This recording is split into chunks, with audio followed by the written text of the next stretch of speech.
नमस्कार. फूडी आणि ॲडव्हेंचर चॅनलमध्ये आपले सर्वांचे स्वागत आहे. आज आपण कोबीची पचडी बनवणार आहोत आता. तर त्याची थोडक्यात तुम्हाला आम्ही कशी बनवतात ते दाखवतोय. पचडीसाठी लागणारे साहित्य. आपण हा कोबी घेतलेला आहे आणि गाजर टाकत नाही, पण मी आज टाकते थोडं, नाही का, खिसून घेतलेलं आहे गाजर. आता त्याच्यासाठी लागणार आहे जिरी, मोहरी, हिंग लागणार आहे आपल्याला, थोडी साखर लागणार आहे, कोथिंबीर, कढीपत्ता आणि हिरवी मिरची.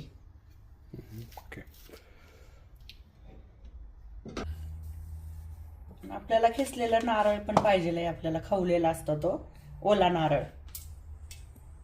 आता आपण फोडणीच करणार आहोत. आता मोहरी, आपण कढीपत्ता पण टाकतोय, थोडं झाकून घेणार आहोत ना, खूप उडतं नाही. मिरची टाक.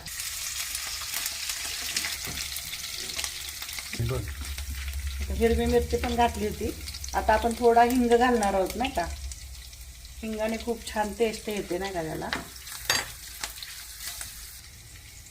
आपण आता गॅस बंद करतोय आणि थोडीशी कोथिंबीर घालून ही आपली फोडणी तयार झालेली आहे. आता आपण कोबीच्या ह्याच्यात आपण ओतून घेणार आहोत, नाही का. काढून घेऊयात कोबीवरती. आता आपण मीठ पण ह्याच्यात वरतूनच घालणार आहे. मला 1.5 स्पून तरी लागेल मीठ, आणि 2 स्पून साखर घालतोय आपण,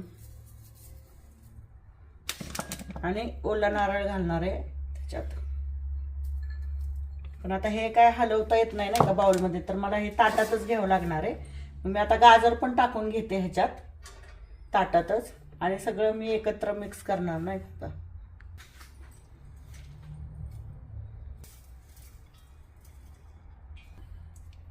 स्पूननी काय एवढं मिक्स होत नाही, नाही का. ते आपल्याला हाताने थोडंसं करायला लागतं, म्हणजे सगळीकडे छान असं मीठ वगैरे सगळीकडे लागतं, नाही. त्याची फोडणी फोडणी दिलेली पण सगळे व्यवस्थित.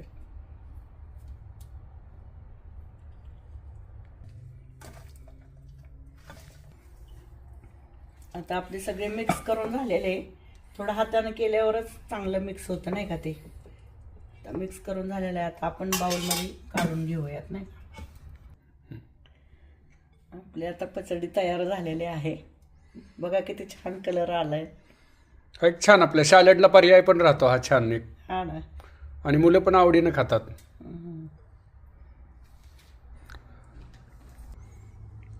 कसा वाटला आजचा आमचा व्हिडिओ? आणि जर